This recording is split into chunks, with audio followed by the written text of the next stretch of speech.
Academy आपकी कहाँ है? जीएनपुर में हम दुकान का नहीं है, एकेडमी है, वहाँ सिखाते हैं उदय डांस एकेडमी। और मेरे गाने में कई गाने में कोरियोग्राफी किए हैं और जल्द ही मेरे लगभग हर गाने में कोरियोग्राफी करते हुए नजर आएंगे इनकी पूरी टीम। लेकिन एक बात बता दें तो हम सीख ले लेंगे। देखा हम मत बताओ मत, हम बता देते कैसे सिखाया ना। एक दिन इनकी एकेडमी में हम चल गए, बढ़िया बढ़िया शीशा लगा ला, शीशा में देख के डांस करके रहला। हम तो अपने आप के देख के लजाते रह गए, का हो करे तो वही हवा बार घर गए शीशा में देख के अपने आप के बतियाई क्या करें। हम वो डांस इनके साथ भूल गए हैं जो इनके साथ लगाते हैं। बोलो और ये रजनी आप दोनों भी बहुत सुंदर डांस किया है कई गानों में। तो डांस कैसे सिखाए इनका? ऐसे सिखावा 1 2 3 4 5 6 आप एक और सिखा ले। कहा कि जब पकड़ा भैया हमने hip hip hip hip hip hip hip हमने भैया हमरे बस की बात नहीं थी, हम गवैया सही है। कहाँ गया अनीश और रजनी? बड़ा नाम का कॉम्बिनेशन बढ़िया। भैया लोग खाली ताली बजाओ भैया। बहुत ही आपकी प्यारी सी टीम है हमारे उदय भैया जी की। आप लोगों ने भी हमारे गाने में बहुत ही सुंदर डांस किया। एक डांस तो आपको करवाएंगे, रिकॉर्डिंग डांस। और आइए बहुजन बाबा रतनमा और आइए एक हमारा गाना है तो शिक्षा के ऊपर।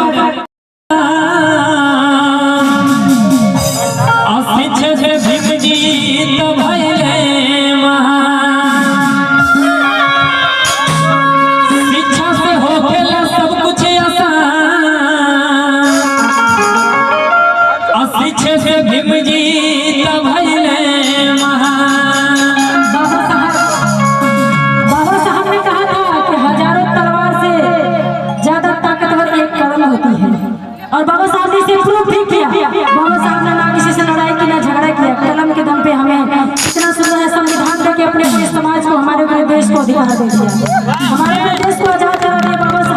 बाबा साहब ने कहा था कि शिक्षा उस तैरने का दूध है जो जितना पिएगा उतना कहारेगा।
पहले ही ना बन के लाना कोई बात नहीं, बंद होने पर भी